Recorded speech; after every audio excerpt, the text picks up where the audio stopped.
हमारे अंदर अनादि से मोह रूपी ग्रंथि है, जिसके कारण यह जीव अपने स्वभाव से वंचित है, अपने स्वभाव को नहीं जान पा रहा है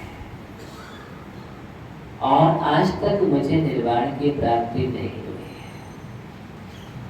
उसका मुख्य कारण क्या है कि जिस कारण को हम समझ करके उस कारण का अभाव कर सके, और उसका कारण क्या है जिस कारण के द्वारा हम अपने कार्य की सिद्धि कर सके।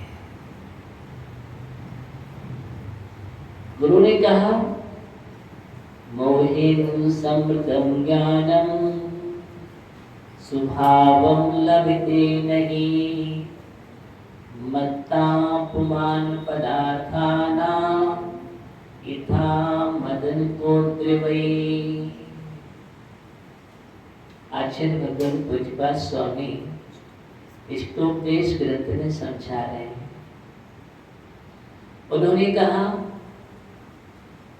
जब तक हमारा ज्ञान मोह से आवृत रहेगा, मोह से ढका हुआ है, तब तक यह जीव अपने स्वभाव को प्राप्त नहीं कर सकता है।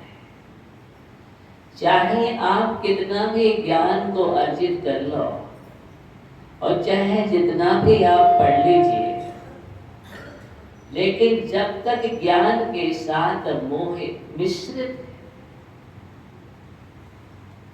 मोह का साथ है, संयोग है,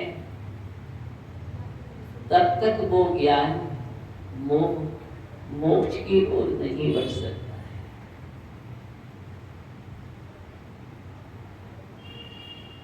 सबसे ज्यादा अगर जीवन में खतरनाक है तो वो मोह है। मोह का एक नशा है जो हमेशा ही जीवन में निशा को तैयार करता है, जो हमारे गुणों को नाश करता है और हमें स्वभाव से दूर रखता है। वही सबसे ज्यादा खतरनाक तत्व है, उसका नाम मोह है। और मोह का अभाव ही मोक्ष है।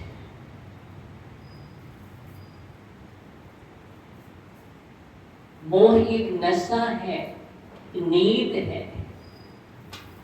जिसके कारण यह व्यक्ति उसमें सोया पड़ा हुआ है। और एक ऐसी निद्रा है जिस निद्रा में अपने को भूला है, अपने स्वभाव को भूला है। कितने को पता है कि हमारा स्वभाव क्या है? आपसे पूछा जाए, सुमंत ज्ञानी, आपका स्वभाव क्या है?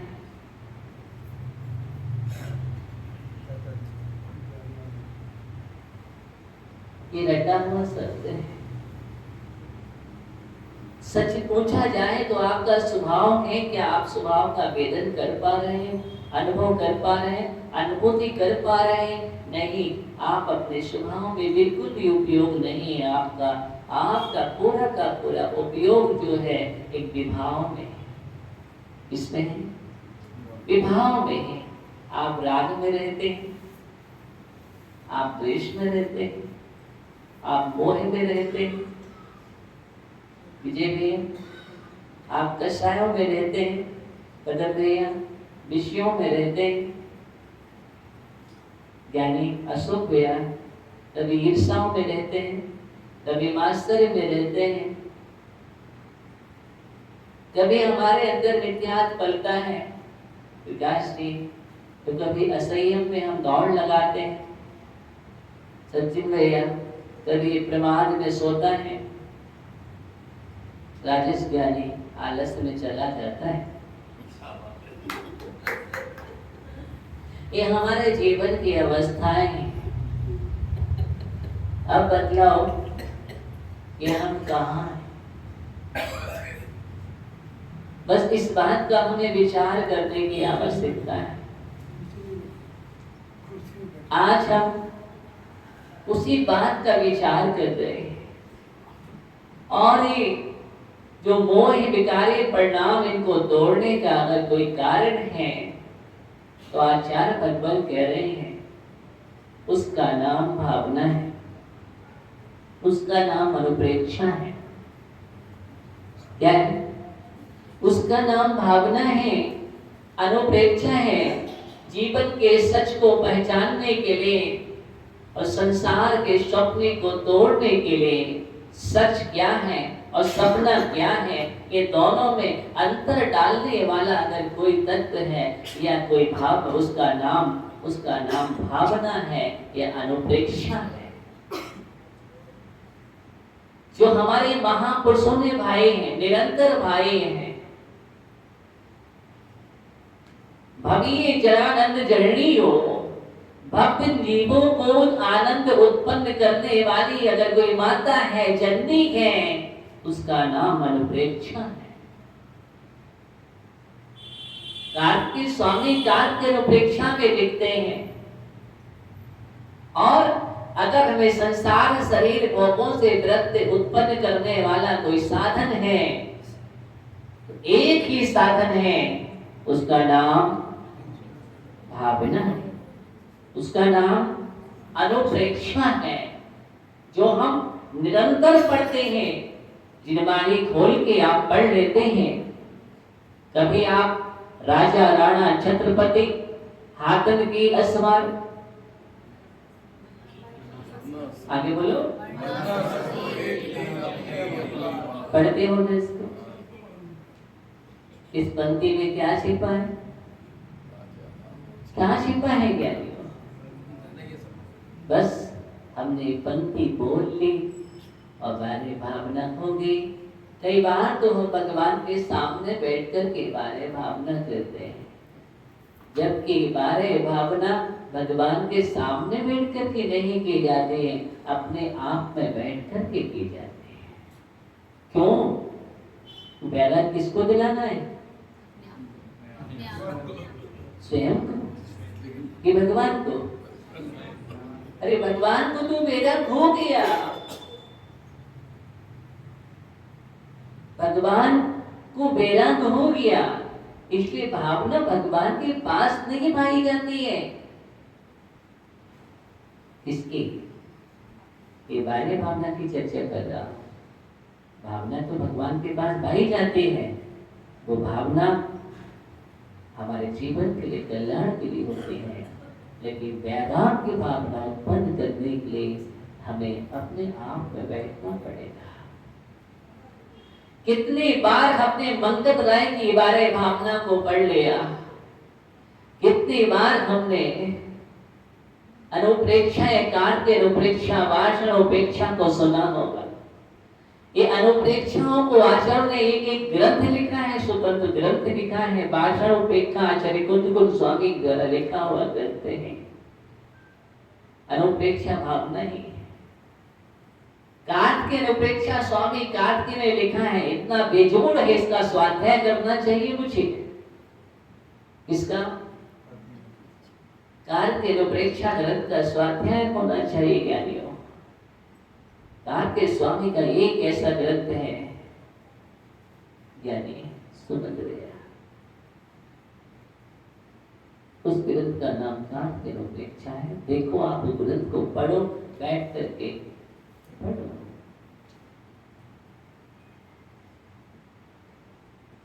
इस पंक्ति को हमने कितनी बार सुना है कि मरना सबको एक ही दिन, लेकिन उसके बाद भी किसी को याद करें। एक क्षण पढ़ते हैं, दूसरे क्षण में हम विस्मृत हो जाते हैं कि मुझे मरना है,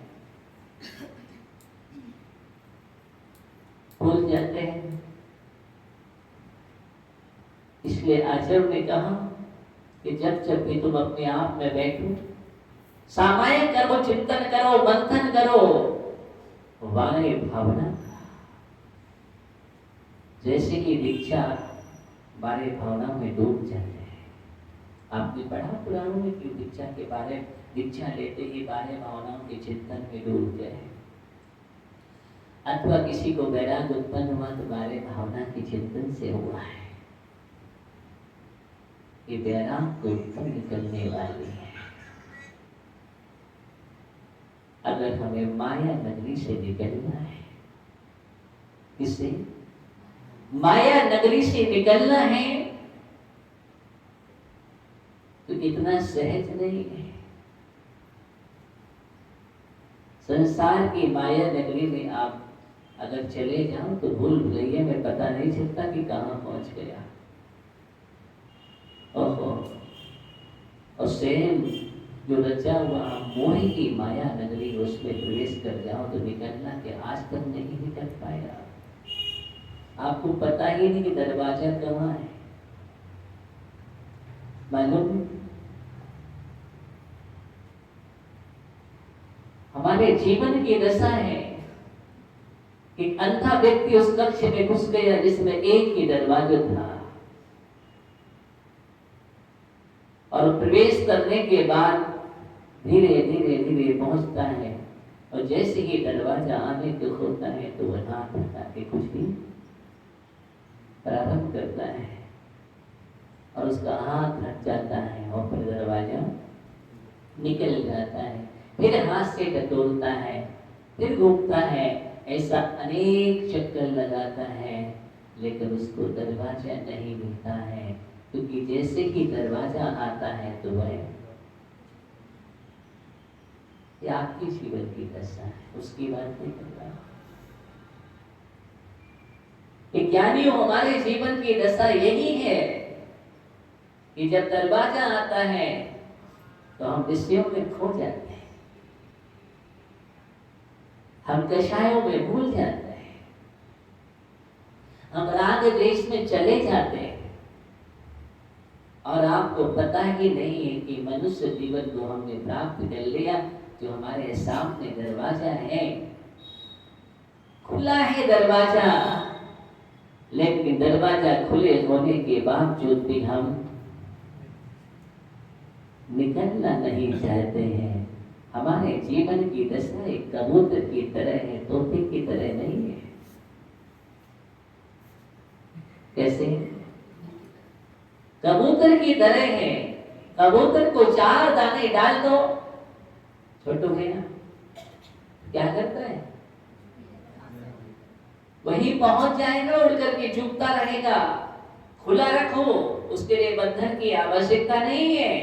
तुम्हारे 4 दाने के लोभ में बंधन को प्राप्त हो जाता है।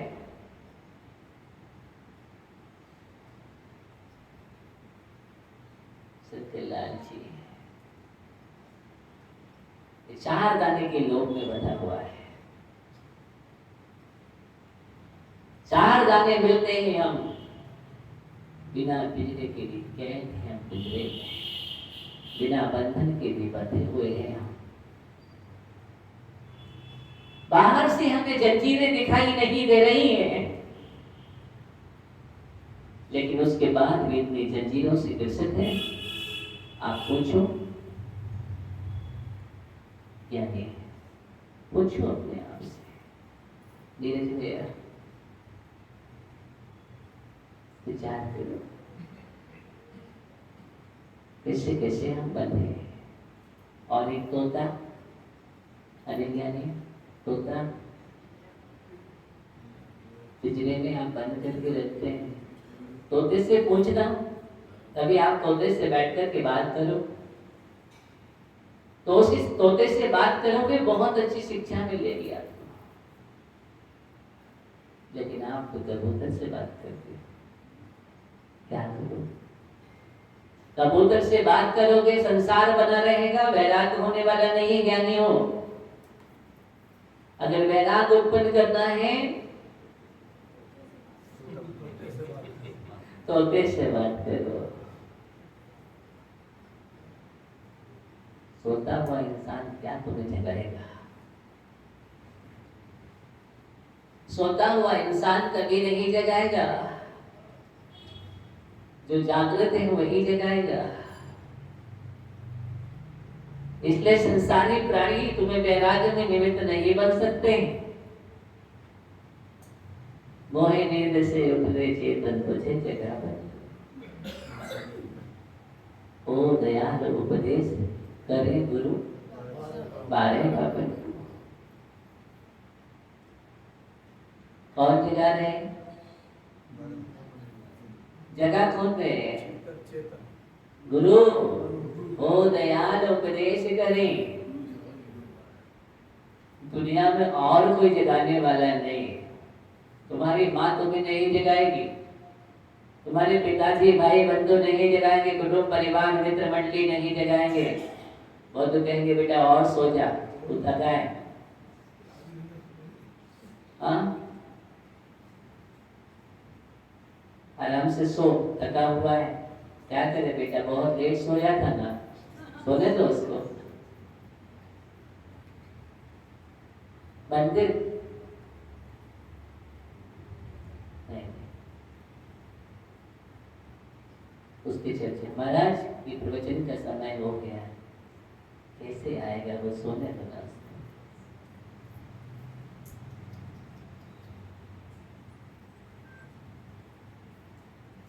संसार के जीव जगा नहीं सकते। हाँ अगर उसको बैराग होने लगे तो धर्म से भगा सकते हैं। अगर वो मंदिर आने लगे, महाराज के पास बैठने लगे, चर्चा करने लगे और घर पे लेट पहुंचने लगे, ज्यादा समय यहाँ देने लगे, तो देखो फिर क्या होगा। हाँ तेरे को कोई और काम नहीं है, और कुछ नहीं सोचता मंदिर के अलावा है? और भी तो देख लिया करो। ऐसे बात हम करने तैयार हैं, लेकिन अगर मंदिर आदि नहीं जाता है, भोजन आदि नहीं करता है, आहार आदि नहीं देता है, वैयावृत्ति आदि नहीं करता है, तो उसके लिए हम कभी उपदेश करने के लिए तैयार नहीं होते। क्या करें वो उसकी परिणति, क्या बोलेंगे? हमारे कहने से क्या होगा, जब उसके मन में आएगा तभी जाएगा। इतने ज्ञानी है ये, और अगर यहाँ पर रुकने लग जाए तो फिर ज्ञान क्यों देते हो? तब क्यों नहीं छोड़ते उसकी परिणति पर? अगर साधना के पद पर पहुंच जाए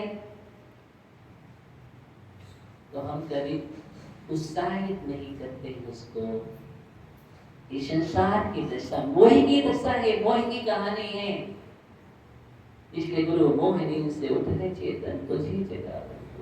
अगर जागृत करने वाले अगर कोई होते हैं तो गुरु होते हैं। वही तुम्हें संसार की माया नगरी से निकाल सकते हैं, और किसी भी निकालने की ताकत नहीं है। क्या नाम समझे भैया? हाँ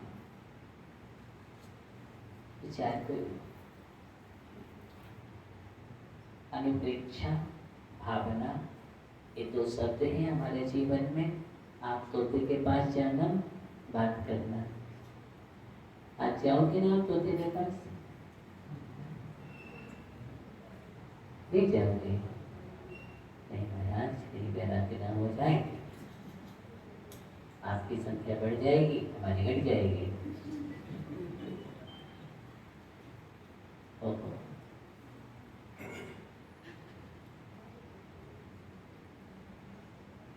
विचार करो। तोता एक ऐसा होता है जो पिंजरे में तुम कैद रखते हो, तोते को खुला रख करके देखो, नहीं रहेगा। पिंजरे में खोल करके आप देखो, नहीं। आप कितनी भी व्यवस्था कर दो, अंदर काजू किसमिस की खीर खिलाओ, सोने के पिंजरे में रखो, लेकिन तोते से पूछना बस कि तुम्हें सोना का पिंजरा अच्छा लग रहा है? हाँ पूछना, वो आपको बतलाएगा। बहुत अच्छी बात, पूछ करके आना, मैं कल पूछ लूंगा आपसे तोते ने क्या बोला, क्या कहा आपसे। सच सच बोलना, जीवन की सच्चाई बतला देगा वो। इस सोने के पिंजरे में नहीं रहना चाहता, उस सोने के पिंजरे में नहीं रहना चाहता, लेकिन तुम लोहे के पिंजरे में रह रहे हो।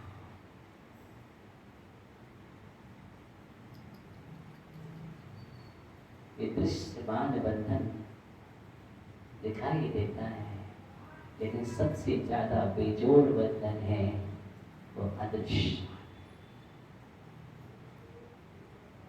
जो हमें इन आंखों से दिखाई नहीं देता। इन आंखों से दिखाई नहीं देता है। आप सोच रहे महाराज क्या लिखे इसमें? मैं कहता हूं इसमें लिखो। कहाँ लिखो? इसमें लिखो। लिख लो, मुझे तोते से पूछ करके आना है।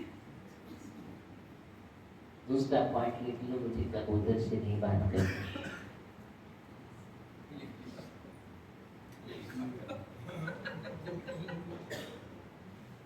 तीसरा पॉइंट, मुझे 4 गानों में लोभ में नहीं आना है।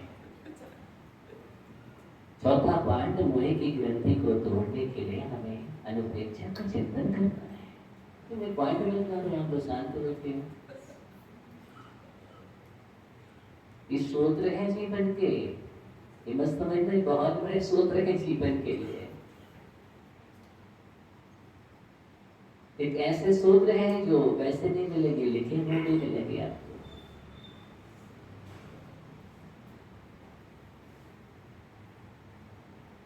सोने की पिंजरे में नहीं रहना चाहता है, मोहिनी से उठ में चेतन किसको जगा रहे? बोले हम लोगों को थोड़ी जगा रहे हैं, चेतन को जगा रहे हैं। चेतन किसका नाम है? अच्छा, हम सभी को चेतन यहाँ बैठा होगा। चेतन, कोई चेतन नहीं बैठा यहाँ? बोलो, मना कर रहे। इतने सारे चेतन बैठे हैं, इतने चेतन बैठे हैं, लेकिन वो कह रहे हैं नहीं, चेतन कोई नहीं है।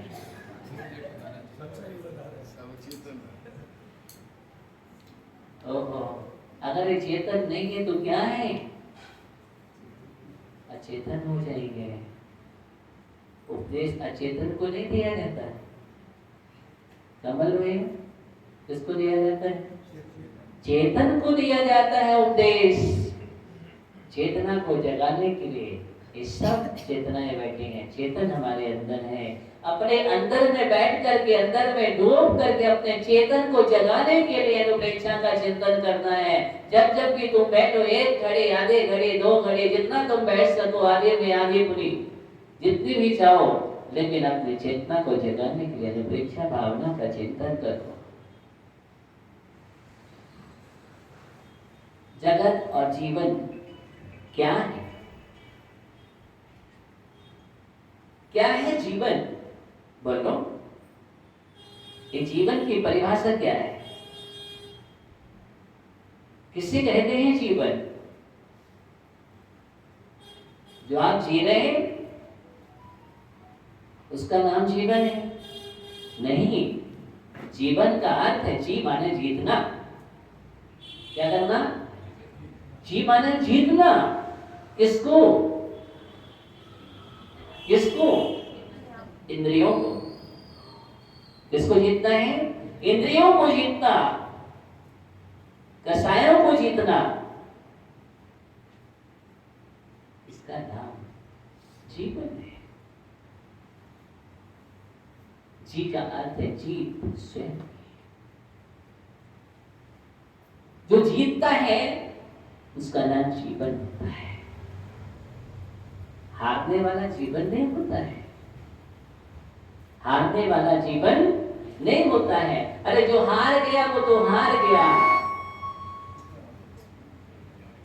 जो हार गया वो हार गया। हारने के बाद हार पड़ जाता है।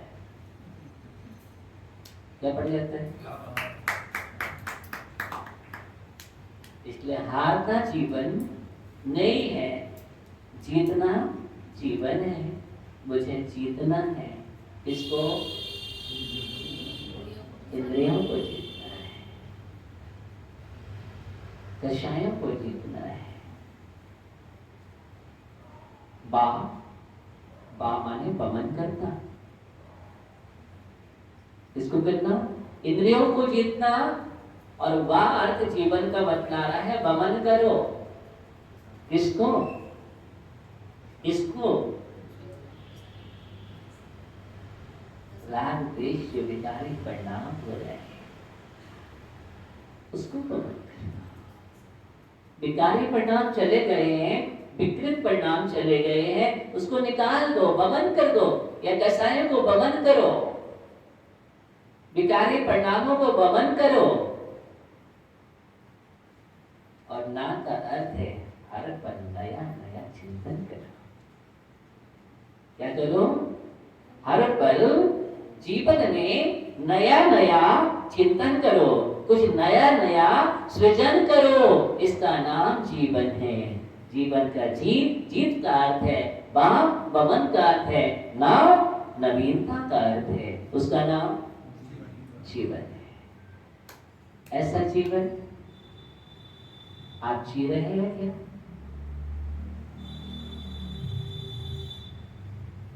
ऐसा जीवन नहीं जी पा रहे हैं। इस जीवन को जीने के लिए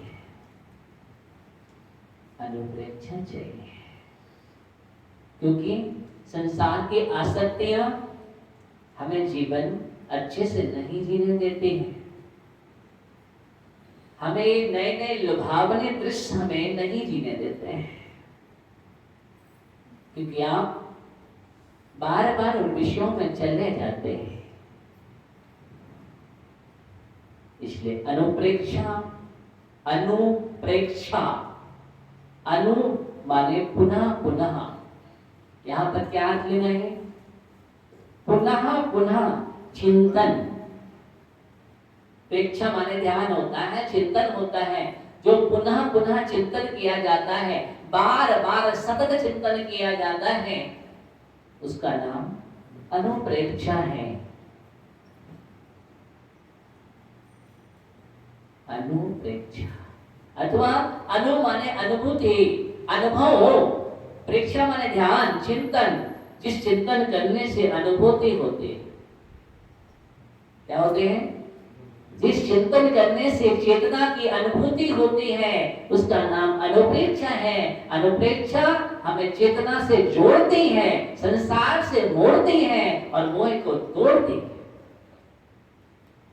उसका नाम अनुप्रेक्षा है। ध्यान दो। ऐसी अनुप्रेक्षाएं जिसको हम भावना भी कहते हैं। क्या कहते हैं? भावना कहते हैं। और भावना का अर्थ है जो भाई जाए, जो भाई जाए, बार बार भाई जाए, उसका नाम भावना है। क्या? जिस तत्व को बार बार भाया जाता है और बार बार भाने से जिस तत्व से जीवन का तथ्य निकलता है, उसका नाम भावना है। क्या निकलता है? यानी जिस तत्व को बार बार भाने से तथ्य निकल आता है, जैसे हम मथानी से बार बार मथते हैं, क्या निकलता है? नवनीत निकलता है। ऐसे बार बार के मथने से जीवन में नवनीत निकल आता है और उस नवनीत को साधना में तपाते हैं तो घी निकल आता है। उसका नाम भावना है। ध्यान रखना, भावना जो हम कर रहे हैं उस भावना से यहाँ प्रयोजन नहीं है। जो भावना आप नहीं कर रहे हैं वो प्रयोजन होता है। जिसको तुमने अभी तक अनेक बार भाया है उससे यहाँ कोई मतलब नहीं है। जिसको तुमने अभी तक नहीं भाया है वह यहाँ पर उपादेय है। आपने भाया है, कभी दुकान भाई, कभी मकान भाया, कभी चांदी सूरज हुई है तो कभी सोना। क्या भाया है? हाँ, यही तो भाया है। कभी संसार के संसाधन, कभी भौतिक संसाधन भाए हैं हमें, कभी हमें परिग्रह संसार के राग रंग भाई हैं। ओहो, हम इस संसार के रंगमंच पर अनेक बार आए हैं, अभिनय करते हैं और हम चले जाते हैं। अभिनय को अभिनय नहीं समझते हैं। अभिनय करते करते हमने बहुत किया, लेकिन अभी तक तुम अभिनेता नहीं बने। अभिनय को अभिनय समझोगे तो तुम एक अभिनव हो जाओगे। समझ रहे? अभिनय को अभिनय समझोगे तो जीवन में अभिनव आएगा, अनुभव आएगा। लेकिन हमें पता ही नहीं है, हम दृश्य को ही सही समझ लेते हैं और एक ज्ञानी अदृश्य हो जाता है।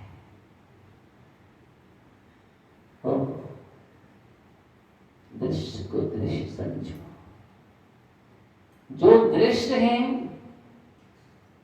वो अनित्य है। समझना बात। जो दृष्टा है वो नित्य है। यही जीवन का सच है। नहीं समझे? जो हम देख रहे हैं, जो मुझे दिख रहा है, वो क्या नित्य है? शाश्वत है? नहीं है, अनित्य है, अध्रुव है, अशाश्वत है, क्षणभंगुर विनाशिक है। लेकिन जो देखने वाला है, दृष्टा। देखने वाला कौन? दृष्टा, मेरी आत्मा, हम। वो कैसा है? वो नित्य है, शाश्वत है, विनाशी नहीं है। ओहो, अनुप्रेक्षा और भावना के चिंतन में मुझे यही भाव रखना है, यही भाव रखना है। इसी का नाम भावना है कि देखो, दृष्टा नित्य है, दृश्यमान जगत अनित्य है और हम दृष्टा को भूले हुए हैं। किसको बोले? यानी अजय भैया किसको बोला है? हाँ, हम दृष्टा को भूले हैं और हम याद किसको करते हैं? यानी किसको याद करते हैं? बोलो बोलो। दृश्य को याद करते हैं। हमने एक जगत का दृश्य देखा, मुझे याद हो गया। होता है कि नहीं होता है? संसार की कोई घटना घटे, मुझे याद हो गया। हमारे परिवार घर में कुछ हुआ, मुझे याद हो गया। किसी ने अपशब्द बोल दिया, मुझे याद हो गया। किसी ने अपमान कर दिया, मुझे याद हो गया। किसी ने सम्मान कर दिया, वो भी ओहो, मुझे ये सब कुछ याद रहता है कि नहीं? और इस यादों में हम खोए रहते हैं, यादों में खोए रहते हैं। हमारा स्मृति ज्ञान कहाँ काम कर रहा है? यहाँ पर कर रहा है। एक स्मृति ज्ञान का दुरुपयोग हो रहा है। हमने स्मरण करना चाहिए। किसको? हम जिसको स्मरण करना चाहिए उसको हम विस्मरण करके बैठे हैं, और जो हमें विस्मरण करना चाहिए उसको हम स्मरण करके बैठे हैं। हम भगवान की भक्ति कर रहे हैं, पूजन कर रहे हैं, और हमें घंटी आ जाए तो स्मरण किसका आता है? भगवान का। बोलो, किसका आता है? हम उठ के भाग लेते हैं वहां से, हम भूल जाते हैं, भूल जाते हैं ना। ओहो, हम जिसको देखना चाहिए उसको भूल जाते हैं, लेकिन संसार के दृश्यों में झूल जाते हैं और तत्काल भाग लेते हैं। विचार करो, हमारे मन में मंथन भी चलता है, मस्तिष्क में वही रहता है। अभी 1 मिनट में आपको समाचार मिलेगा, बाहर से कोई कान में फूंक जाए तो आप उठ के चल देंगे, चल देंगे। तब तत्काल चल देंगे। अगर आप लिख भी लेंगे, पढ़ भी लेंगे, छोड़ देंगे, स्रोत छोड़ देंगे, स्तुति छोड़ देंगे, लेकिन मोबाइल नहीं छूटेगा। क्या नहीं छूटेगा? मोबाइल नहीं छूट सकता है, बची रहते।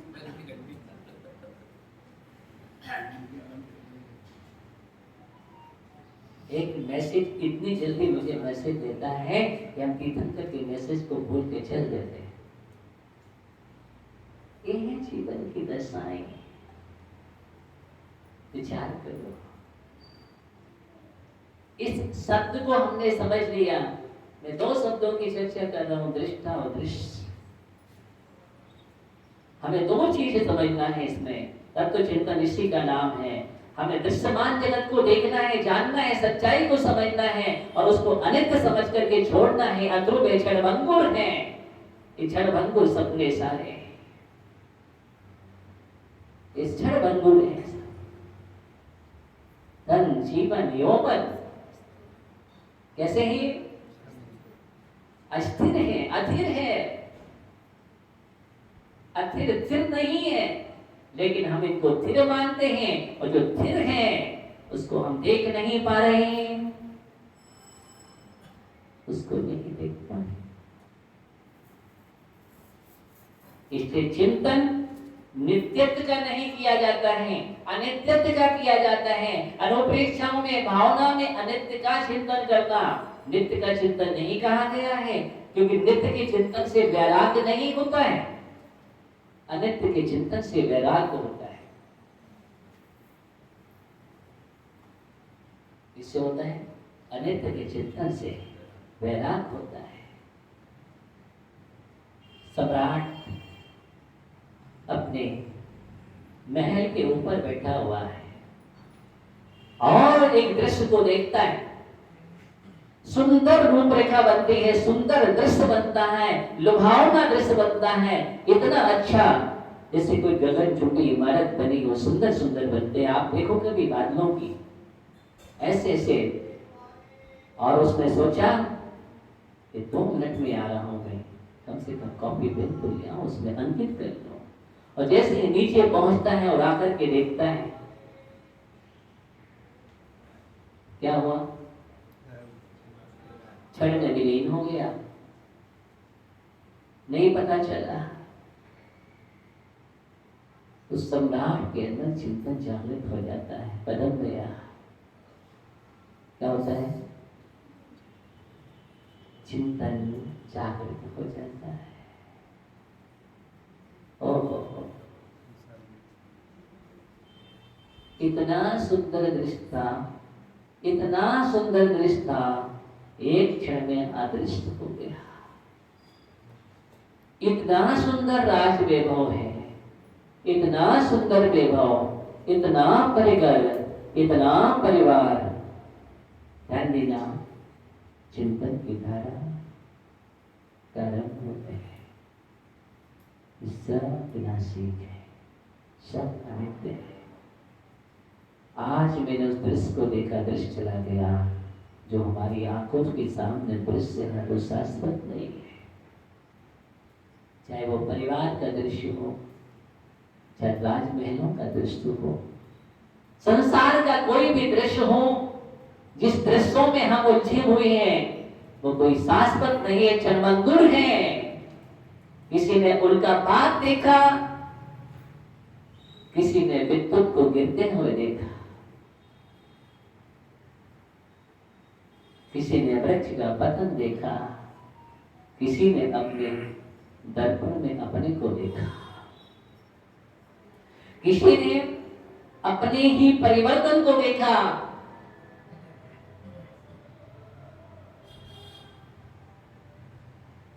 आप देखो, किसी ने मृत्यु को देखा।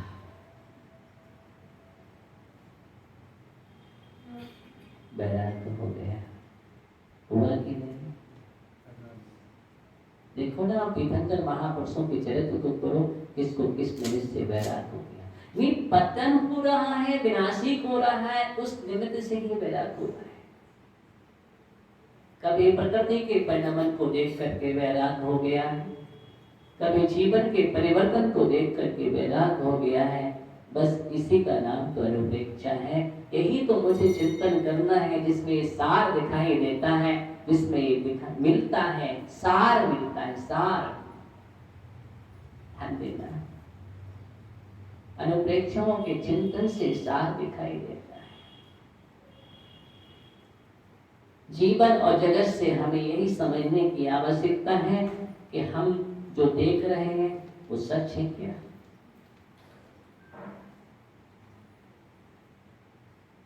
जनक अपने राजमहलों में विश्राम कर रहे थे।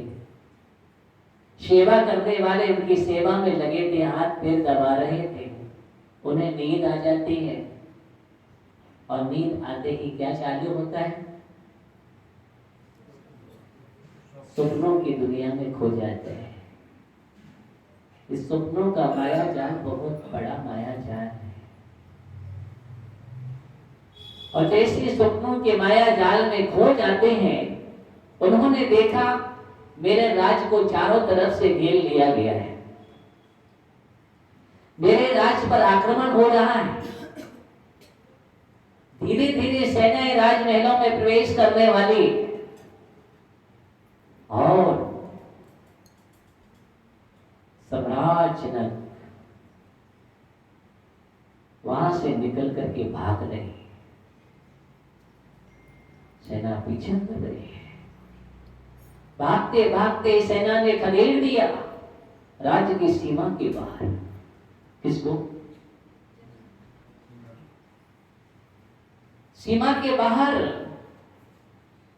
और स्वप्न में देखा कि राज छिन गया, कुछ भी नहीं है उनके पास, न राज, न राजमहल, न राजरानियां, न राजकुमार, कुछ भी नहीं है। एक अकेले,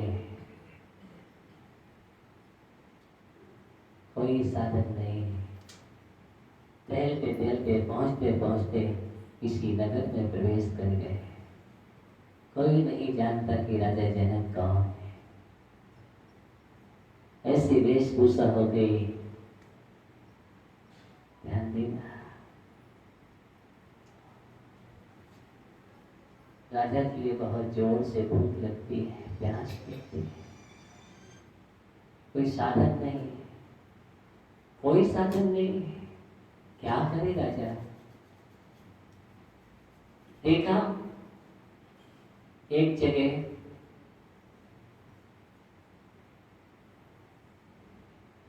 भंडारा चल रहा है, भंडारा, भोजन वितरित किया जा रहा है गरीबों के लिए। लाइन लगी हुई है और भोजन में खिचड़ी, क्या खिचड़ी, खिचड़ी खिचड़ी परोसी जा रही है। और जैसे ही राजा जनक का नंबर आया, बोली समाप्त हो गई। कैसे दिन आते हैं।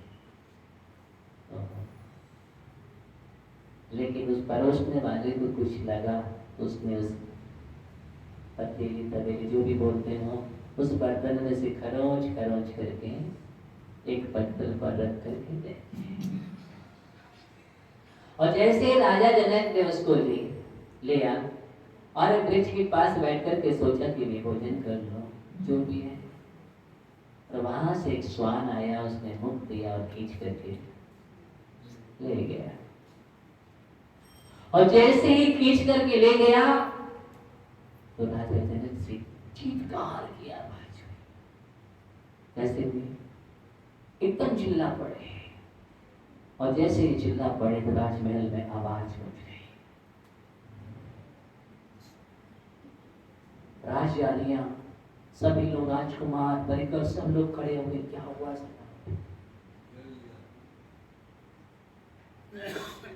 ओहो। और जैसे ही आंख खोल करके देखा, ये क्या है?